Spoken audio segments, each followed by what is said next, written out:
আপনার পদত্যাগ করতে হবে না, আপনার রাজনৈতিক আত্মহত্যা করতে হবে না। সমাজের একটা মন্তব্য, সেটা হলো নির্বাচন। আপনাকে তো পদত্যাগ করতে করার জন্য সেখানে পাঠানো হয় নাই। এই আন্দোলনের সরকার মানুষের যে প্রশ্নবিদ্ধ হয়েছে আদর্শ বাস্তবায়ন করার জন্য এনএসকে প্রস্তাবিত করছেন সাহেব।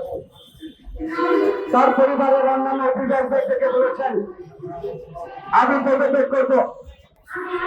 আপনাকে তো পদত্যাগ করতে করার জন্য সেখানে পাঠানো হয় নাই।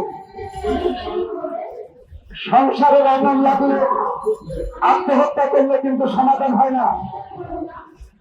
সংসারে আদায় লাগলে পদত্যাগ করে কিন্তু সমাধান হয় না। আপনার সমাধান করতে হবে। আপনার ন্যায়সঙ্গত অধিকার জনগণের হাতে ফিরিয়ে দিতে হবে। আপনি শেখ হাসিনা মতো মূর্খতার পরিচয় দেবেন না।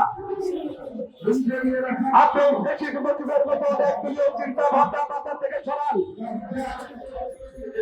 জনগণের আশা আকাঙ্ক্ষা জনগণের কাজ বোঝেন। জনগণ কি চায়?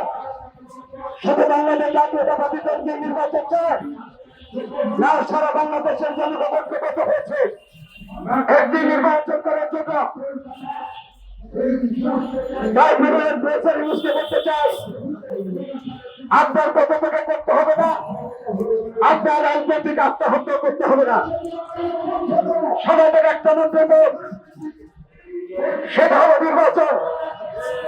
সমাবেশের ব্যক্তিগত জনগণের আশা আকাঙ্ক্ষা বাস্তবায়ন করার জন্য এই আশঙ্কার বাস্তবায়নের মধ্য দিয়ে আপনার নেতৃত্ব এবং আপনার শাসন ব্যবস্থা সুপ্রতিষ্ঠিত করুন, জনগণের পক্ষে অবলম্বন করুন। আমরা লক্ষ্য করেছি আজকে সরকার মানুষের যে প্রশ্নবিদ্ধ হয়েছে সেখানে তাদের মধ্যে যারা ছাত্রলীগ করেছে, যারা অন্যান্য সংগঠনের টাকাকে অন্যান্য সংগঠনের সাথে আপোষ করেছে, তারা আজকে এই সংগঠনের বিরুদ্ধে 4 জন উপদেষ্টাকে দেওয়া হয়েছিল। আজকে সে 4 জনের মধ্যে 2 জন বেরিয়ে এসেছেন। আর সরকারের মধ্যে প্রভাব বিস্তার করার জন্য, জনগণের অধিকারকে ক্ষমা করার জন্য আসিফ মাহমুদ এবং মাহফুজ রেখে আসেন। এরা এদেশের নিরপেক্ষ নয়, এরা একটি ফ্যাসিস্ট আরেকটি সরকারের আদর্শ বাস্তবায়ন করার জন্য এনএসকে প্রস্তাবিত করছেন। তাই তাদেরকে প্রত্যাহার করুন। আগে আপনার ঘরের মধ্যে থাকা যারা ঘুরতে নিয়ে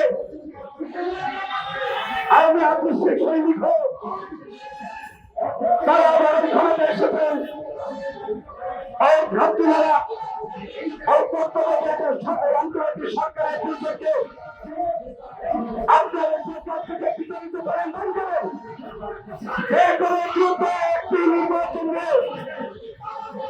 আপনি আপনার বস্তুনিষ্ঠ আদর্শকে পালন করে গণতন্ত্র মুক্তি দিন।